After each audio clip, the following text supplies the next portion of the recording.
Welcome back to Fault Lines on Radio Sputnik. My name is Jamal Thomas. I'm joined typically with my co-host Shane Stranahan. He's not feeling well today. We're coming to you live out of our station in Washington, D.C. If you guys live in the area, you can catch us on radio at 105.5 FM and 1390 AM. We're also in Kansas City at 102.9 FM and 104.7 FM.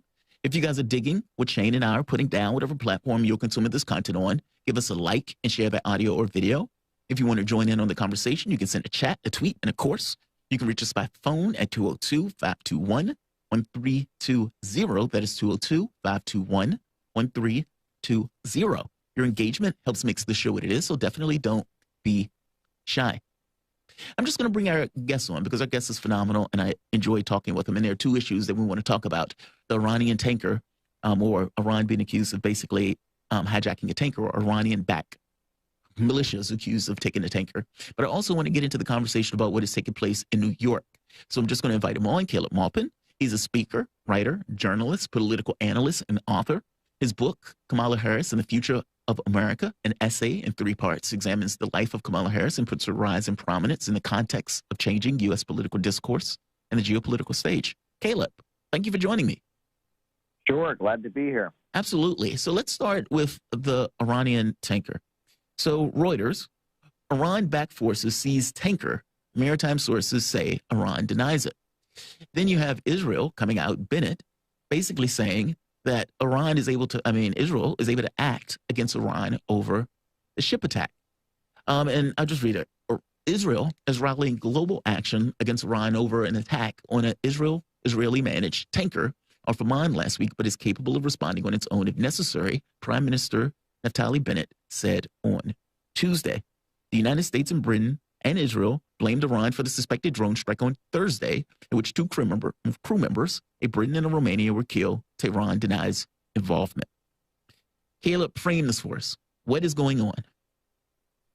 There have been a series of provocations like this. For years, we've been hearing all kinds of allegations. There's been situations where the USA is seizing Iranian oil tankers, where South Korea is seizing Iranian oil tankers. We then have situations where, the Houthi rebels in Yemen that are alleged to be backed by Iran are accused of attacking Saudi Arabian oil tankers. And it's all very shady. There's just a lot of questions about all of these incidents, especially with the drone. You don't know who is directing that drone. You don't know where that came from. And this is just one of many, many incidents that happen. And it seems like as soon as they happen, there are certain forces that want to jump up and say, yes, let's go to war with Iran. Let's attack Iran. Let's have more sanctions on Iran. And then there seem to be a lot of cooler heads in the international community and in government bodies that say, okay, this happened. Let's get to the bottom of it. And then the incident goes out of the news cycle and we don't hear anything more about it. It's very, very mysterious, I must say. But it also has a very big impact on the oil price, mind you. Every time there's one of these instances, the oil price goes up. That every time that the oil apparatus of the Middle East becomes the subject of international intrigue and military attacks and such, the oil price goes up. And so I look at this and I say, we'll find out eventually what's going on. And there's a number of incidents that we're still waiting to find out what actually happened. And we'll wait to see what happens. I mean, at this point, I'm not jumping on the bandwagon to go to war. And I think most of the human race thinks that a war between Israel and Iran, which would probably escalate to a war between the United States and the war between Russia and China, could spark off some kind of dangerous global situation. I think the whole world is saying that would not be a good situation. So let's find out what actually happened. Let's see if we can investigate and figure out where this drone came from. Obviously, if people were killed, that's a tragedy, and one's heart goes out to their families, so some oil workers lost their lives. That's a horrific thing. But rather than escalate this to a war where more people lose their lives, why don't we investigate what actually happened? And figure out what's going on. And, let's keep in mind that, Biden has said he's open to bringing back the Iran nuclear deal. He said that. And so, yet Israel is saying that they are determined to prevent that from happening. Right there. And that's where I was going to go with this. Is there something to be said for that? Like where Biden is trying to, let's say, put some kind of pressure, or where something is, because I couldn't necessarily tell whether it's like you said, it's a drone. It's a drone. It can be controlled by somewhat anybody. That's not like it's hard to basically appropriate blame one way or the other. But because it's difficult to appropriate blame, I have no idea where it came from. And I suspect that's the issue. And does that have any bearing itself on the deal? I mean, because Biden definitely wants the deal. I don't necessarily see where Biden goes outside of that deal. I mean, you tell me, is there somewhere else that the U.S. goes outside of the nuclear deal? I mean, there you go. I mean, it looks to me like there is a difference between Israel and the United States over the Iran nuclear deal. And this is a situation that puts pressure on the United States to not, do that and not get back into the deal. This kind of strengthens Israel's argument that Iran is more dangerous, but we don't know that Iran did this. We're still waiting for the facts. And again, this is, look over the last 2 or 3 years, how many weird incidents like this where some oil production apparatus has been attacked or some oil tanker has been seized. Look into the details of these cases, and you'll realize there's a number of cases where we're still waiting to find out what actually happened. And of course, in a number of these cases, the same forces that want to kill the Iran nuclear deal immediately jumped up and said, Iran did it, and we need to escalate with Iran. And then everyone else said, let's look into the facts. And then all of a sudden, it was out of the news cycle, and everyone forgot about it. And I find that to be very, very shady, the fact that these kind of incidents keep happening, and the fact that oil production and oil, tankers and oil transportation and the oil industry seems to be a big center of it. I mean, and that must be said. Like, the fact that the Middle East is a big center of global conflict has a lot to do with the fact that we have an oil-based economy. I mean, our economy globally is centered around oil. I mean, if you get on an airplane, that's oil. You drive a car, that's oil. Anything plastic in your home, that's oil, right? I mean, oil is what makes our global economy run right now. And the oil markets are dominated by the 4 super major corporations based in the United States and Britain: ExxonMobil, BP, Shell, and Chevron. If you throw in France's total into that, we're talking about 80% of the global oil production. Yeah. Oil is how Wall Street and London dominate the world, as they run the oil industry. And you have countries like Iran, you have countries like Venezuela, you have countries like Russia that are also in the oil business, but they are competitors with those big, 4 super majors. They're competitors with the dominant forces in the market, which are based in the United States and Britain. And so oil is very, very important. And the Middle East is where a lot of the world's oil is. And so, interestingly, the Middle East is the center of all kinds of conflict globally. So you think the intrigue that's taking place with this is directly associated with the fact that basically oil is the major commerce across the world. And so all of the competition seems to be taken and centered in this area. It's not I think you're making the point that it's not a coincidence.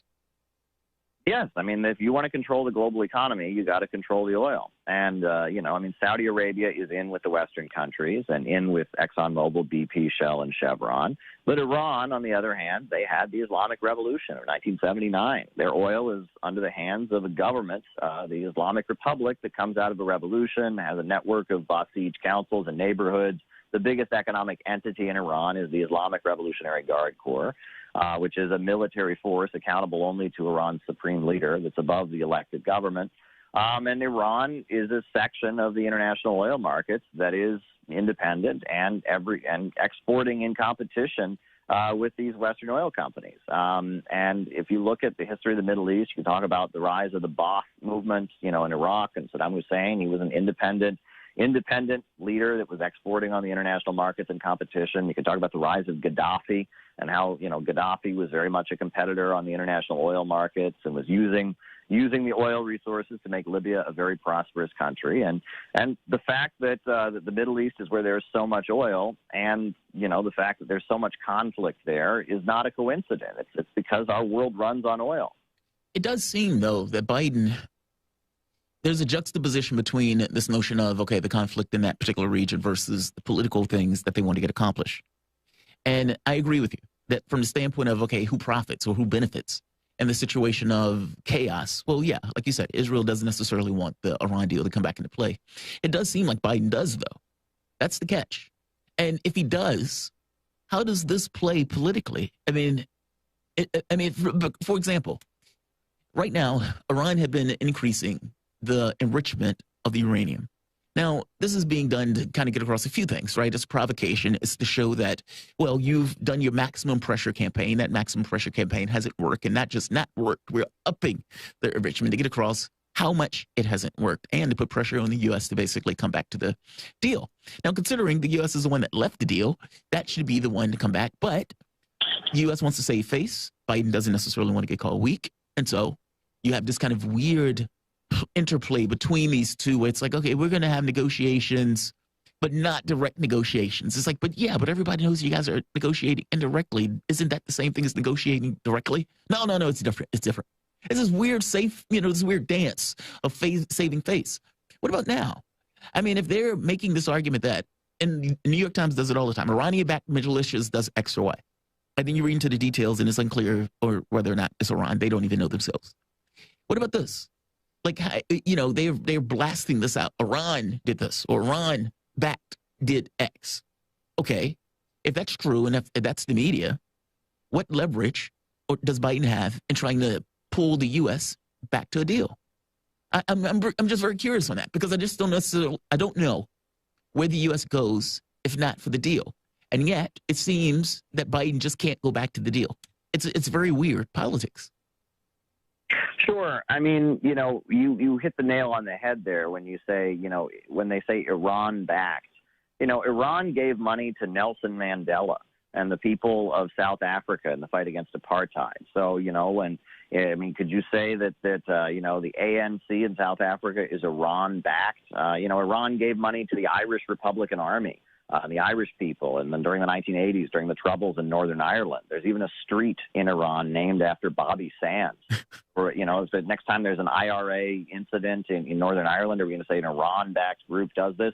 I mean, just because Iran has given support to some group at some point does not mean that everything that group does is on direct orders from, the president of Iran or the supreme leader. Exactly. I mean, there are many groups around the world that the U.S. government has given guns and weapons to over the years, and no one sits there and pretends that these groups, directly everything they do, is on the orders of the president of the United States. I mean, the world is much more complicated than that. And, we live in a world, it's interesting, there's a Pentagon strategist named William S. Lind, and he has developed this concept of fourth-generation warfare and talked about how, in our current age, it's largely non-state actors that do the fighting.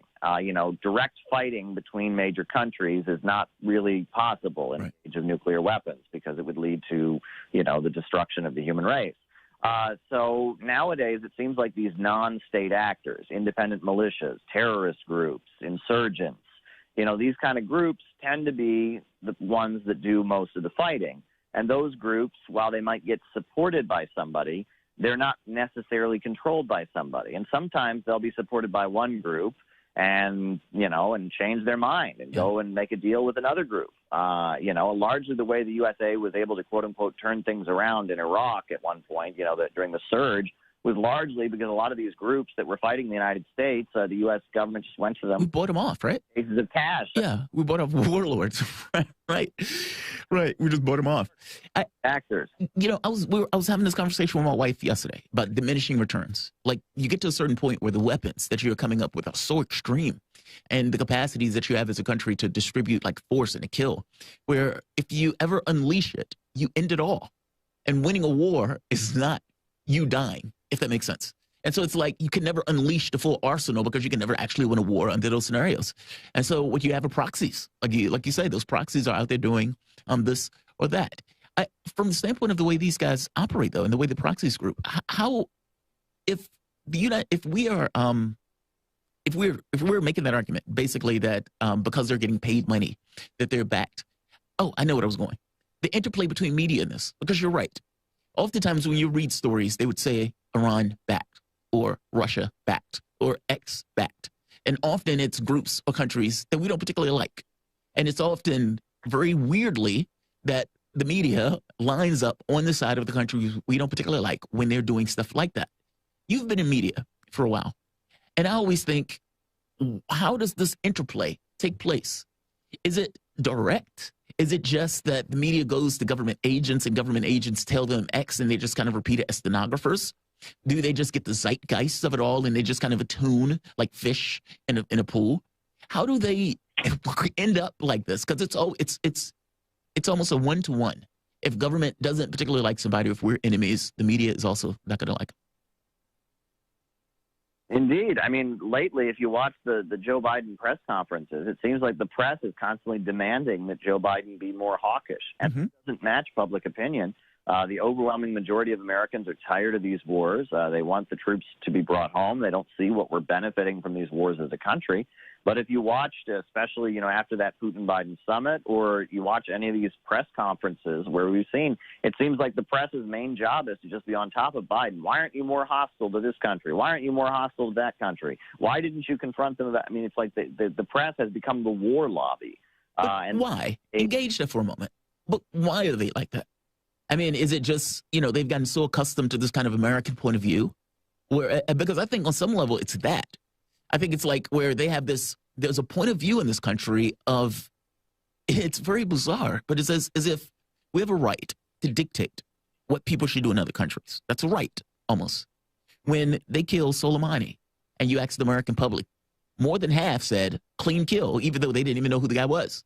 Like, how do you do that? How do you justify in your mind, it is our right to do X or Y to other people around the globe? And yet, it's here. It's there. And media has it. Is it that? Like, what is it that allows them to take that point of view like that? I just found it to be an astonishing point of view. Well, I got to tell you, there was a big moment of revelation for me when I worked. I first worked as a reporter for a Middle Eastern TV network, and I worked in the UN press corps, right? And I was in the UN press. I was stationed at the UN. I was a resident correspondent at the United Nations. And I'm sitting, next to people from ABC and NBC and all the mainstream networks. And, it's quite competitive to be the UN correspondent for mainstream TV networks like Fox or BBC or, I mean, it's quite competitive. And so, these are people that went to Harvard. These are people that went to Yale. These are people that are, high achieving people that, top of their class in journalism. And I remember sitting with these people that are the high-achieving cream of the crop, and I'm just with this little Middle Eastern TV network, and I'm sitting there, and, I would talk to these people, and when it came to issues like Syria, when it came to issues like Ukraine, these people had no clue that there were two sides or two perspectives on these conflicts. I would sit there and think these are supposed to be the smartest people in the world. These are supposed to be the most high-achieving worldly people, and I would listen to them talk, and it never occurred to them that there might be arguments in favor of the Syrian government. Never occurred to them that not everyone in Ukraine was a big fan of Euromaidan. Yeah.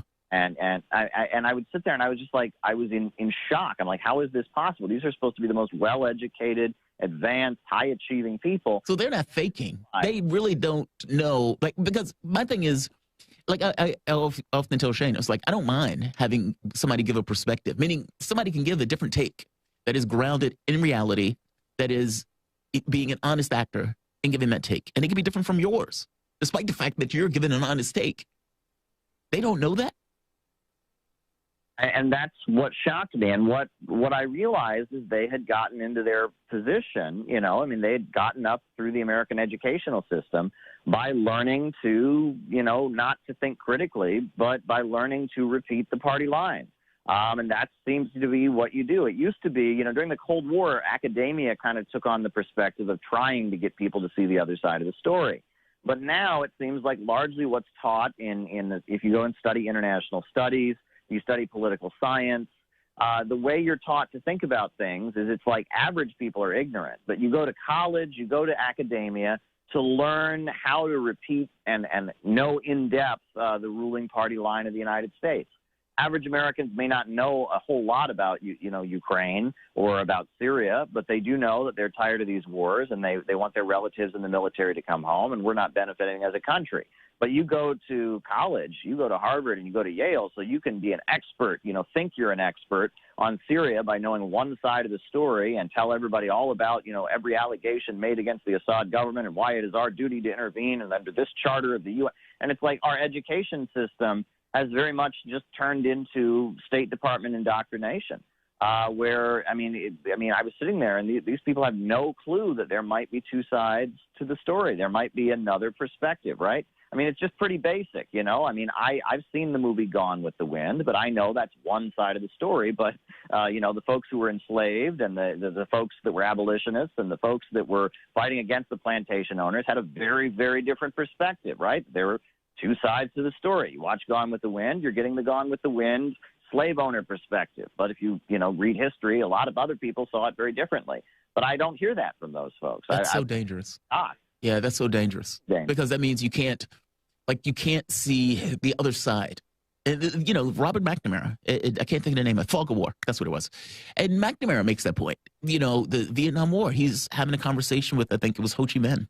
And in this kind of back and forth, he's making a point of like, look, only thing we wanted to do was X.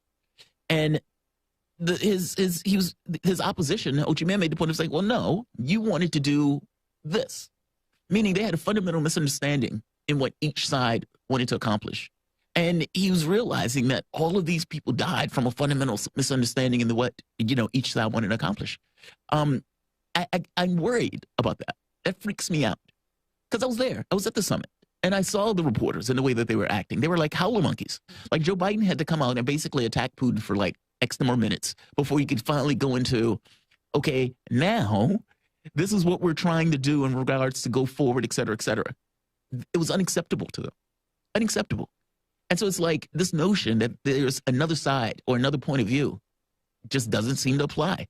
And I was just very curious. Wow, it's unfortunate that that's not an act. That's just, they really believe that. That's unfortunate. Kayla, let's do this. Let's take a break, and I want to bring you back because I want to talk about New York. And I want to get into some of the things that are taking place with Cuomo, especially the trouble that Cuomo is in, and whether or not Cuomo is going to be able to withstand all of the allegations that are against him at this point, or a little bit more than allegations at this point. But the voice you guys were listening to is Caleb Maupin. He's speaker, writer, journalist, political analyst, and author. His new book, Kamala Harris and the Future of America, an essay in 3 parts, examines the life of Kamala Harris and puts her rise to prominence in the context of a changing U.S. political discourse and the geopolitical stage. You guys are listening to Fault Lines with Thomas and Stranahan. Back in a moment. Fault Lines. Tough questions are the most powerful weapon we have. As long as you have questions, we'll keep asking.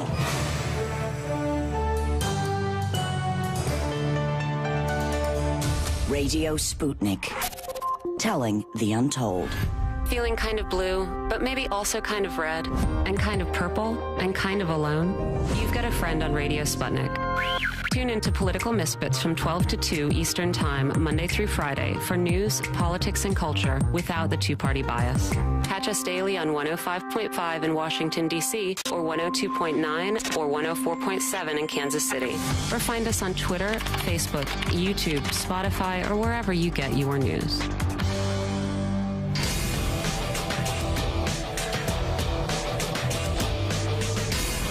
Fault Lines. Welcome back to Fault Lines on Radio Sputnik. My name is Jamal Thomas. I'm typically joined with my co-host Shane Stranahan. He'll be back tomorrow. We're coming out of our station in Washington, D.C. I want to jump to Cuomo in New York. We've been covering the story today, talking about basically the 11 women that are Cuomo is being accused of sexual assaulting or harassing. Letitia James came out yesterday with somewhat of a damning report asserting these allegations against Cuomo, basically saying that these allegations have weight and these are legit. Cuomo came out with a video of him hugging various people, trying to use that as somewhat of a defense. But that is going to be short order, seeing that calls from all corners, including the president, Secretary, Speaker Pelosi, have been calling on him to resign. Cuomo, defiant, has chosen not to resign. To have a conversation with this, we're joined with Caleb Maupin. Caleb Maupin is a speaker, writer, journalist, political analyst, and author. His new book, Kamala Harris and the Future of America, an essay in 3 parts, examines the life of Kamala Harris and puts her rise to prominence in the context of a changing U.S. political discourse and the geopolitical stage. Again, Caleb, thank you for continuing to join us. Sure.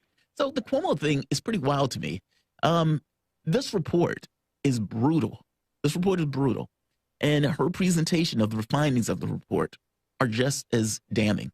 I mean, her voice, the cadence, all of it. And, you know, it's an independent investigation. He looks bad. Now, the catch becomes what happens now. Some of the elements of it that I want to talk about have to do with office culture. Like, let's say for the moment that some of the people that Cuomo was working with, he seemed to have close ties to. Some of these were women. And if he's known these people for years, and in knowing these people for years, he has certain, I don't know, I guess overly flirtatious, maybe a bit, a bit too, let's say, intimate in regards to the way they engage with one another. And you bring people into that office culture, and those people might feel some kind of way about that. And then you add to Cuomo apparently saying things or touching people in various ways. This report is pretty bad for Cuomo. And I have to be honest, with everybody screaming for him to basically resign, and for, in some cases, they're talking about potential criminal charges, I don't know how he withstands this. What are your thoughts on this? What are your thoughts on Cuomo and all of this in general in regards to Cuomo, the machine that he created in New York, and what seems to be the toppling of that machine in New York? Well, first of all, I mean, obviously this behavior he's accused of is reprehensible. Yes. So there's, obviously no defense of what he did or is alleged to have done. But I put this into context basically of a fight going on in the Democratic Party. Because, I mean, I'm sorry, but if you look at, Joe Biden is now calling for Cuomo to step down. Mm-hmm. I mean, Joe Biden is one to talk. I mean, the allegations against him, the videos of him, yeah, I mean, there's plenty out there. But the fact that this is becoming a big issue in the media, and the fact that these allegations are being taken seriously, I think is related to a fight going on in the Democratic Party. And that basically there are two centers of power right now in the Democratic Party that are contending with each other. One is the urban machines, which is that's the Democratic Party for centuries. I mean, that's been who runs the Democratic Party. The urban machines versus Silicon Valley. And, the Silicon Valley elite, that are very much behind the wokeness, that very much are based with, their power is based on social media. They're very much more environmentally concerned, and climate change is their issue. They are trying to clear out some of the old, nepotistic bureaucratic machines that have had kind of a lot of power in the Democratic Party for a long time. And it's not just here in New York. This is happening in California as well. And that the Democratic Party has always been the party of urban machines, and urban machines are notoriously corrupt. And there's a lot of people handing out the goods and assigning jobs to friends, and the whole deal. Anyone who's lived in an urban area in the United States can describe this to you. But at the same time, the Silicon Valley folks, they have kind of a social engineering perspective. They very much want to drive living standards down. They very much have kind of a globalist perspective and are trying to build one world economy, and they are not really concerned about, expanding the domestic economy of the United States. And that this is a power struggle within the Democratic Party. Cuomo is very much a product of the urban machines of New York City. You'll notice, I remember when during the protests, people were raising the fact that Christopher Columbus was a mass murderer of indigenous people, and people were protesting against Christopher Columbus. And Governor Cuomo came out and said, "Oh, we have to leave the statue of Christopher Columbus up. It would be offensive to Italians to remove it." What is that about? It would be offensive to Italians to remove the Christopher Columbus statue. I mean, that's interesting. On the street, come on. I mean, this is the corrupt urban machines. This is nepotistic relationship. That's New York City politics. I know, but does it have anything to do with the 11 women that he apparently harassed or assaulted? Well, like I said, I'm not denying that he did it. It looks to me like he could very well be guilty of what he's accused of. But the fact that these allegations are taken seriously, look, many people have pointed out that the Me Too movement started when Donald Trump, became president, right. Donald Trump's notorious behavior, and then it stopped when Joe Biden right. became a nominee. And it looks like now it's started up again now that the Democrats are waging this fight within their own camp between the woke, folks at the top of the party that are tied to Silicon Valley and the corrupt machines that are notoriously bad. But, again, the issue here, no one's trying to make light of what he did. No. And you believe that their objective is to drive down living standards. Okay. What group would be, I'm trying to frame it. That's all. I'm trying to put it in context.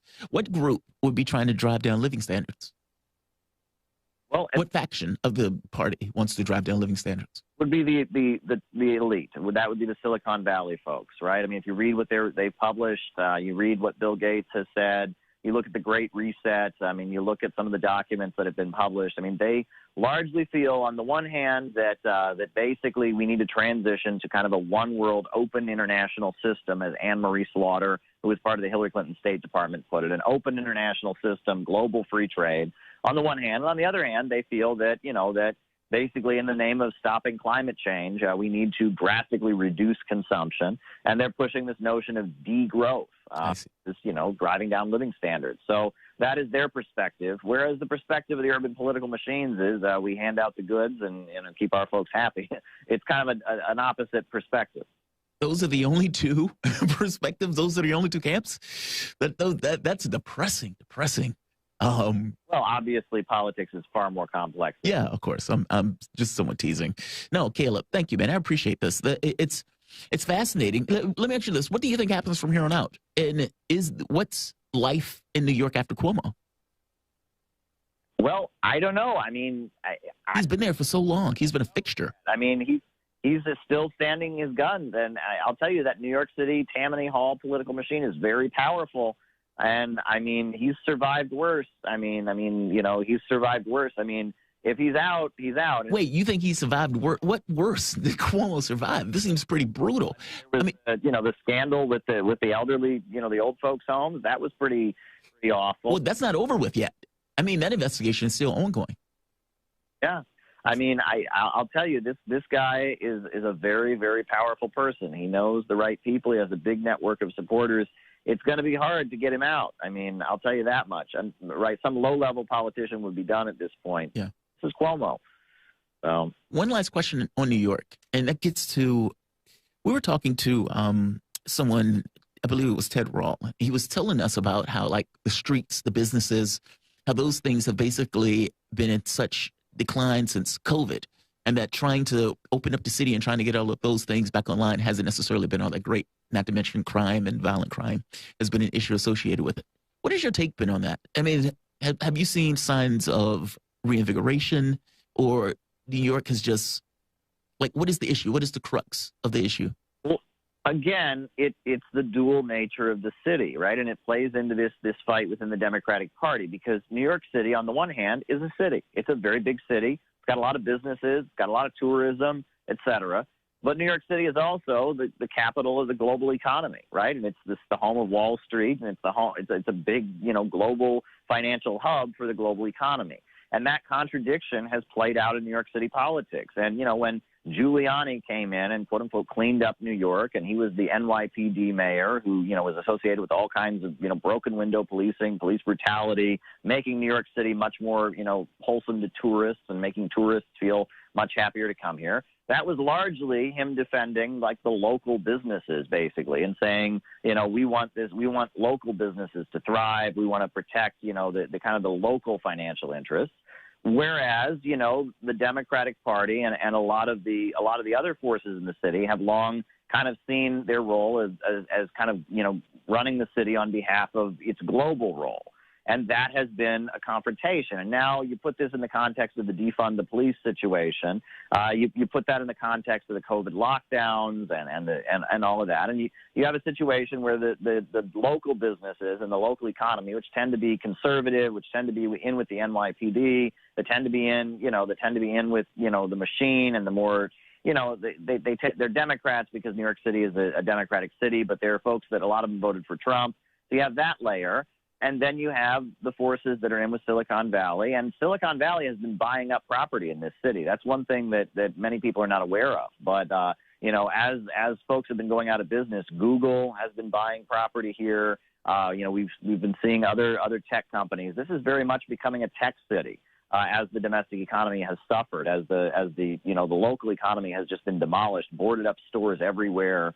It's been just devastated by COVID. While that's happening, we're seeing the tech giants in Silicon Valley is starting to set up shop here. And that more globally oriented faction and the perspective that New York City is just kind of a hub in the global economy, and that maybe tourism isn't that important because who really cares? And that perspective is gaining the upper hand. And in some ways that's good because the NYPD has been out of control. I mean, the police brutality that we saw, especially under Giuliani, the escalation, that was done, in the name of trying to make the city, good for business. And that had some really, really awful effects. I mean, a lot of people's lives were destroyed. It was, the criminalization of homeless people, et cetera.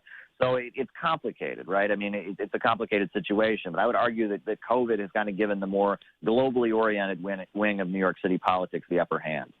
Very interesting. Caleb, thank you for this. I think there's parts of that I want to complain or argue with, but I don't necessarily know if we have time to entirely dig into it. From the standpoint of a political party, though, you're not saying that the political apparatus, it wants to do that. You're saying that elements that are, let's say, in like the Silicon Valley elements, the Gates of the world, they want to do it. But there's a difference between what a political device wants versus what this kind of private capitalist device wants. Or yes, absolutely. And there are different forces with different agendas pulling on the New York City Democratic Party, and there are different forces within the New York City Democratic Party. Fair enough. The voice that you guys are listening to is Caleb Maupin. He's a speaker, writer, journalist, political analyst, and author. His new book, Kamala Harris and the Future of America, an essay in 3 parts, examines the life of Kamala Harris and puts her rise to prominence in the context of a changing U.S. political discourse and a geopolitical stage.